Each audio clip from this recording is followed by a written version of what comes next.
जगातला कोणताही देश व्यापार करत नाही, कुठूनही पैसा येत नाही, पण जगात सर्वात ताकदवान सैन्याच्या देशांकडे आहे, त्यात उत्तर कोरियाचाही क्रमांक लागतो। किम जोंग उन हा असा नेता आहे ज्याने अमेरिकेचा दबाव झुगारून उत्तर कोरियातून थेट अमेरिकेत पोहोचवता येईल एवढ्या रेंजचे अणुबॉम्ब तयार करून ठेवलेत आणि त्याला घेऊन जाणारे मिसाईलही तयार केले।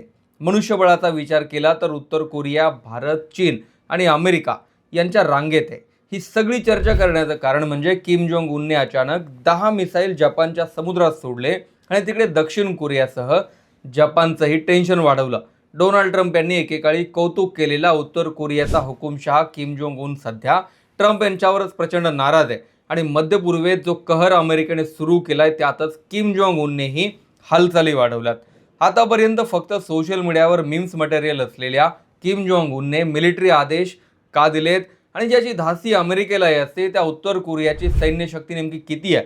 जवळपास 10 ते 12 अणुबॉम्ब चाचण्या केल्यापासून एवढे कडक निर्बंध असूनही उत्तर कोरिया मिलिटरीवर एवढा खर्च कसा करतो त्याचीच कधीही न ऐकलेली माहिती सोप्या शब्दात मी तुम्हाला या व्हिडिओत सांगणार आहे। नमस्कार, मी विशाल, तुम्ही पाहताय story.com। किम जोंग उनने गेल्या 10 वर्षांपासून अमेरिकेलाही हैराण केलंय।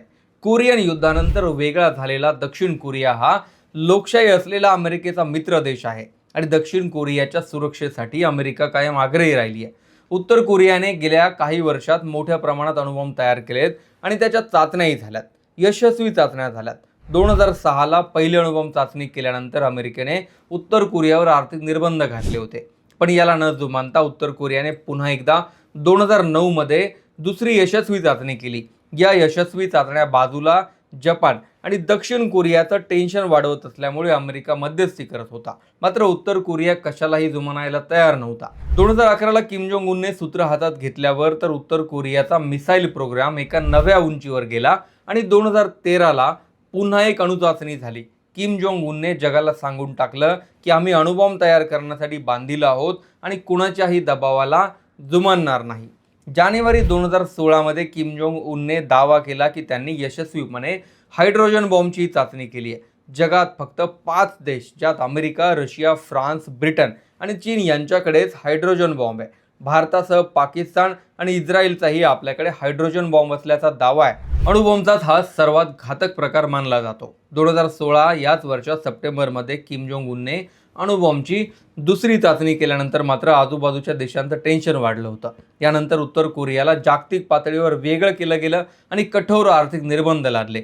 2017ला उत्तर कोरियाने जी हायड्रोजन बॉम्बची चाचणी केली त्यानंतर डोनाल्ड ट्रम्प यांनी बातचीत करून यातून मार्ग काढण्यासाठी प्रयत्न सुरू केले।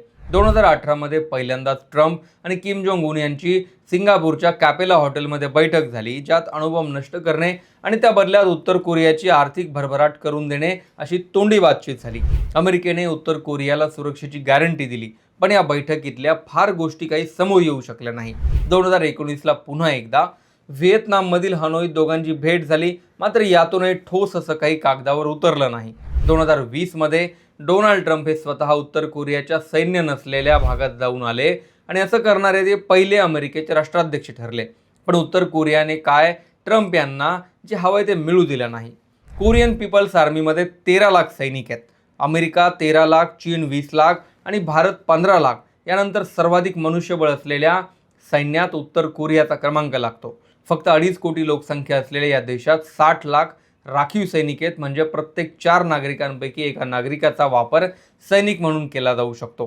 कारण वयाच्या 17व्या वर्षापासून ते 30व्या वर्षापर्यंत 3 वर्ष ते 12 वर्ष असं लष्करी प्रशिक्षण उत्तर कोरियातल्या प्रत्येक पुरुषाला अनिवार्य असल्यामुळे युद्ध काळात त्यांनाही युद्धात उतरवलं जाऊ शकतं। कोरियन पीपल्स आर्मीचं 3 भागांमध्ये वर्गीकरण केलं जातं, ज्यात नौदल, वायुदल आणि भूदल असा समावेश आहे।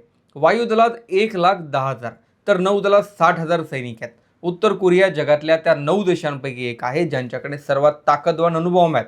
अणुबॉम्ब वाहक मिसाईलची रेंज ही साधारणपणे 15,000 किलोमीटर पर्यंत आहे, म्हणजे उत्तर कोरियातून थेट अमेरिकेच्या कोणत्याही राज्यात हे मिसाईल लागलं जाऊ शकतं। सर्वात ताकदवान भूदलांमध्येही उत्तर कोरियाचा क्रमांक लागतो। रशियाकडे 12,000, अमेरिकेकडे 6,000 तर उत्तर कोरियाकडे 5,500 रणगाडे आहेत। मात्र यापैकी बहुतांश रणगाडे हे सोव्हिएत काळातले, म्हणजे 30 ते 40 वर्ष जुने आहेत। अमेरिकेच्या नौदलात एकूण 2100 लढाऊ विमान आहेत। चीनकडे 1600 तर भारताकडे 600, पण उत्तर कोरियाकडे जवळपास 400 ते 500 लढाऊ विमानं आणि हेलिकॉप्टर्स आहेत, पण यापैकी सुद्धा बरेच विमानं अत्यंत जुने आहेत आणि त्याला सातत्याने दुरुस्ती करावी लागते. किम जोंग उनने समुद्रातही आपली ताकद कायम ठेवण्यासाठी नौदलाकडे जवळपास 400 पेक्षा जहाज आणि पाणबुड्यांचा ताफा दिलाय. अमेरिकेकडे 490 आणि चीनकडे 730 वेसल्स आहेत, तर उत्तर कोरियाकडे 400 पेक्षा जास्त वेसल्स आहेत. उत्तर कोरियाची जी अर्थव्यवस्था आहे त्या तुलनेत मिलिटरीवरचा एकूण खर्च 20 ते 30% आहे. अमेरिका एकूण $900 बिलियन, चीन $225 बिलियन, तर भारताकडून $80 बिलियन एवढा खर्च केला जातो. पण अत्यंत छोटीशी अर्थव्यवस्था असलेल्या उत्तर कोरियाकडून साधारणपणे 4 ते 10 बिलियन डॉलर्स एवढा खर्च केला जातो. उत्तर कोरियाने आपली आर्टिलरी आणि सायबर युद्धाची क्षमताही वाढवली आहे. सायबर युद्धासाठी उत्तर कोरियाने जवळपास 6,800 सैनिकांच्या तुकड्या तयार केल्यात. पण उत्तर कोरियाची अडचण ही आहे की जगातला कोणताही देश त्यांना आधुनिक शस्त्र विकू शकत नाही आणि त्यामुळे कोरियाकडील सगळा ताफा हा 1960 ते 1980च्या दशकातला आहे. सातत्याने अणुबॉम्बची चाचणी करून शेजारच्या राष्ट्रांची सुरक्षा धोक्यात आणल्यामुळे उत्तर कोरियावर कडक निर्बंध आहेत आणि कोरियाला जगापासून वेगळं करण्यात आलंय. मात्र रशिया आणि चीनच्या मदतीने किम जोंग उनने अर्थव्यवस्था सुरळीत ठेवली आहे आणि मिलिटरीवरचा खर्च सातत्याने वाढवलाय. उत्तर कोरियाच्या मिलिटरीची माहिती सहसा बाहेर येत नाही.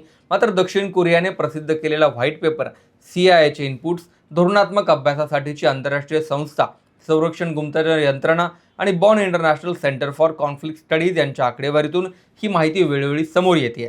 उत्तर कोरियाने जे अणुबॉम्ब आणि हायड्रोजन बॉम्ब तयार केले ते अत्यंत विध्वंसक आहेत आणि अमेरिकेलाही त्याची भीती आहे. डोनाल्ड ट्रम्प यांनी स्वतः हा अणुबॉम्ब नष्ट करण्यासाठी पुढाकार घेतला होता.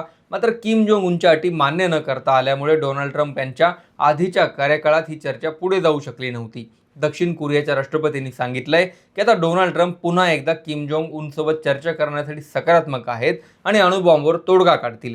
किम जोंग उन सारख्या हुकुमशहाच्या हातात अणुबॉम्ब हा संपूर्ण देशासाठी काय जगासाठी धोका मानला जातो आणि किमसोबत चर्चा करण्यासाठी फारसं कोणी सकारात्मक नसतं. पण आता डोनाल्ड ट्रम्प एप्रिलमध्ये चीन दौऱ्यावर जात आहेत आणि बीजिंगमध्ये किमसोबतही चर्चा होऊ शकते.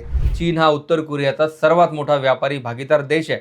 उत्तर कोरियातील गॅसपासून ते पेट्रोल डिझेलपर्यंत सगळ्या म्हणजे जवळपास 90% दैनंदिन गरजा या चीनकडूनच भागवल्या जातात. उत्तर कोरियाची ही अफाट सैन्य शक्ती कडक आर्थिक निर्बंधानंतरही उभा राहिली आहे. अमेरिका एकीकडे इराण युद्धात अडकलेली असताना किमने जे 10 मिसाईल लॉन्च केले ते दक्षिण कोरिया आणि अमेरिकेला इशारा देण्यासाठी होते की आम्ही कधीही तयार आहोत. दक्षिण कोरिया आणि अमेरिकेने एक छोटासा युद्ध सराव केला होता, ज्यामुळे किम नाराज झाला आणि त्याने मिसाईल लॉन्च केले. एकीकडे अमेरिका इराणच्या युद्धात अडकली आहे तर किम जोंग उनही दुसरीकडे सैन्य सरावामुळे नाराज झालाय. या सगळ्या घडामोडींवर तुमचंही मत जरूर लिहा.